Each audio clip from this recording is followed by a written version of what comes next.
What's going on, everybody? Welcome back to TTP Ravens Media, bringing Ravens content every single day. If you want to see daily Ravens content, make sure to hit the subscribe button down below and hit the notification bell as well if you want to get notified every single time I upload a brand new video. And guys, this is the NFL draft weekend. I'm coming out with 3 videos before the NFL draft. Day 3 even starts. Coming out with one at 8 a.m. That's talking about the day 2 analysis of the Baltimore Ravens draft. This video, it's coming out at 9 a.m. talking about the best wide receivers for the Ravens to go after in day 3 because we lost Hollywood Brown. How are we going to replace that? And then finally at 10 a.m., I'm going to be talking about the Baltimore Ravens and best sleeper players for them to go after that aren't wide receivers because, otherwise there would probably be a lot of wide receivers in that video. So please let me know, guys, who are the wide receivers you're hoping the Ravens go out and take? And if you don't want the Ravens to take one, why is that? Do you think they'll go after a guy like Odell or Julio Jones or Antonio Brown? What's your belief there at that spot? Now, I'm also going to be coming out with a ton of videos today because I'm doing all of my draft reactions for all of the Ravens picks. The Ravens have 7 picks today, 6 in the 4th round. There's going to be so many videos coming out, so please make sure you're subscribed. Make sure you have that notification bell on because it's going to be a lot. It's going to be a lot of fun as well. But let's get into it. Let's talk about the wide receivers that are still on the board. The Ravens pick really early in this round, and there are a couple of guys the Ravens can target at wide receiver right away. The first guy, I'm just going to mention him, because I've already done a draft profile. I'm not going to talk about him a ton. Justyn Ross. Justyn Ross is a big-bodied wide receiver that was one of the best receiver prospects in the country prior to having a little bit of injury problems at Clemson, but he was the number 1 guy with Trevor Lawrence. He came onto the scene, was averaging over 20 yards per reception his rookie season, or his freshman season, playing with Trevor Lawrence. He was a phenomenal guy.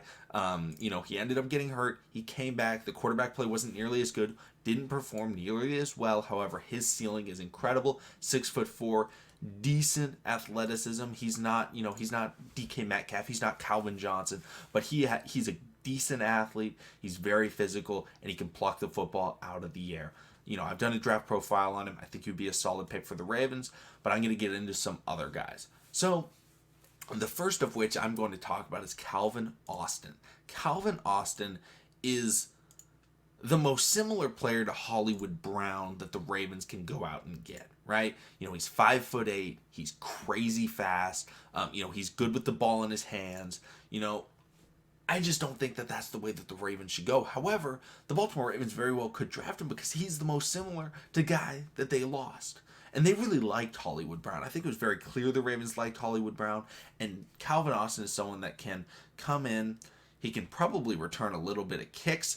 He can return some punts. He's a guy where you just want to get him the ball in space and let him work. The issues with him is his size.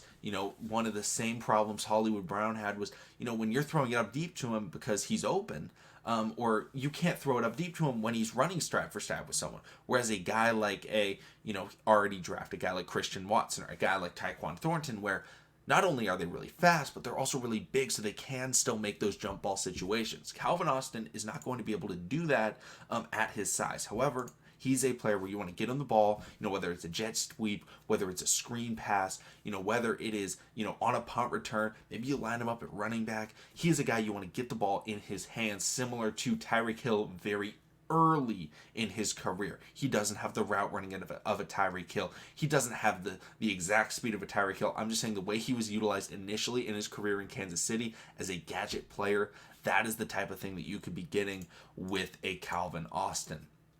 The Ravens do already have we don't want him to be, but he is a gadget player in Devin Duvernay.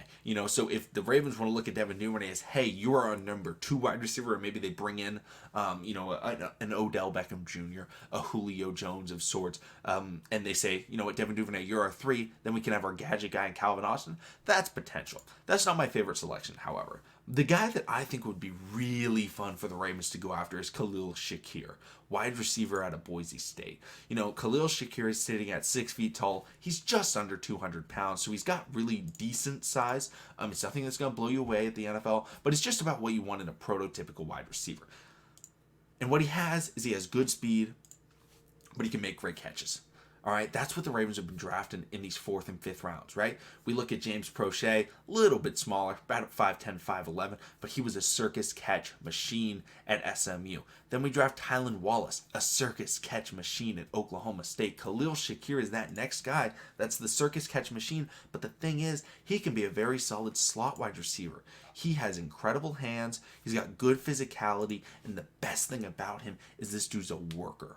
All right, I hate when people go out there and they say, oh, well, this guy's a gym rat. All right, this guy, every single thing that you read about him is that he is an incredible person and he cares so much about the game and he cares so much about his teammates. This guy's not going to let you down as a person. And honestly, that's one of the things the Ravens need, right? The Ravens, I feel like they need that leadership. They need that guy in that wide receiver room because they don't have it. They don't have a leader right now in the wide receiver room. The oldest guy was Hollywood and Miles Boykin.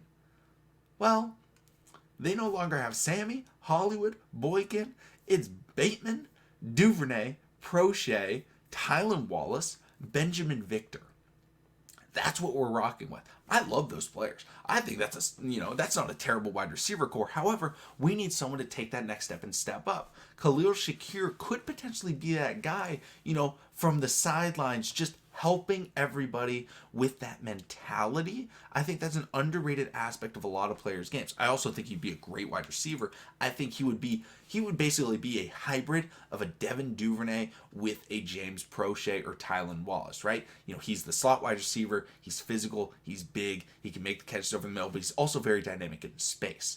He's a little bit slower, I think, than Devin Duvernay. He's a little bit bigger, though. I think he'd be a fantastic pick. An absolutely smash home run pick would be Khalil Shakir out of Boise State University. I think that's probably my favorite wide receiver for them to target, but there's a couple other guys that I will bring up. The first of which is Bo Melton, a guy that I've drafted in plenty of mock drafts because I feel like he could potentially be a return specialist for the Ravens, similar to Calvin Austin in that sense. The thing is, he's a little bit bigger than a Calvin Austin at 5'11", 189 pounds. That's something that's beneficial. He's another guy where you just want to get the ball in his hands. There's not a lot of wide receivers left. The big body receivers that so many Ravens fans, including myself, have been calling for, they got taken really early, outside of Justyn Ross. Guys like Tyquan Thornton, who I was really hoping he would be available in this 4th round. He unfortunately is not. Shout out to him. He got taken in the 2nd round by the New England Patriots. He's not available. There are plenty of players. Romeo Doubs, Eric Uzikanma, Kevin Austin Jr. I don't know if you guys want to go. I know I don't want to go Notre Dame wide receiver because we didn't have the best luck with Miles Boykin. But, there are players that have good size. But for me, the two guys that I would love, Khalil Shakir, Justyn Ross. And I'm going to say this right now. I think this is going to surprise people. I think I want Khalil Shakir over Justyn Ross. But honestly, I think the Ravens should take 2 wide receivers. I feel like the Ravens have done it every year for like the last 4 years. But I feel like they should do it again because they lost 2 wide receivers. Let's replace them. We got 7 picks today. Use 2 on a wide receiver. Use a couple on some cornerbacks, and then the rest go with the BPA strategy, right? Maybe get some linemen, maybe get an edge rusher, maybe get a linebacker. We'll see who they end up going. But overall, I think they should go after 2 wide receivers. And the guys I would go after is definitely get at least one between Khalil Shakir and Justyn Ross. And then if you get those guys, then you could go after your speed player to replicate Hollywood Brown and maybe go after a Bo Melton or Calvin Austin. That would be my best case scenario, is getting 2 guys, one of them between Khalil Shakir and Justyn Ross, and the other between Calvin Austin and Bo Melton. I would probably prefer a Justyn Ross Calvin Austin or a Khalil Shakir Calvin Austin, but if Calvin Austin gets taken, then we can take Bo Melton in the end of the 4th round, maybe with our 5th round pick. But guys, let me know what you guys are thinking about the wide receiver position. Do you think the Ravens should draft 1, 2, 3, 4, 5, 6, 7, or 0 wide receivers in this draft, in this in this final day. Guys, thank you so much for watching. Make sure to hit the subscribe button down below. Hit the notification bell because I'm coming out with so many videos. And also, guys, I don't know if you guys know this, tomorrow I'm also going to be putting out a undrafted free agent tracker for the Baltimore Ravens and talk about all the undrafted guys the Baltimore Ravens signed. I will have analysis and research on them. It was one of the most successful videos I've ever put out on the channel, was doing that last year, talking about Nate McCrary and our Darius Washington.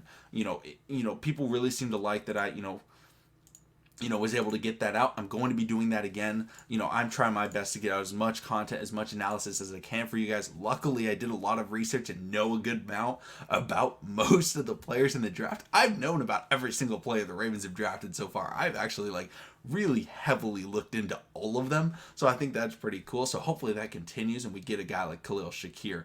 And I'll talk about more players, sleepers for the Ravens to target, coming out at about 10 a.m. Eastern time, 2 hours before the draft starts. So guys, I will see all of you again with the next video.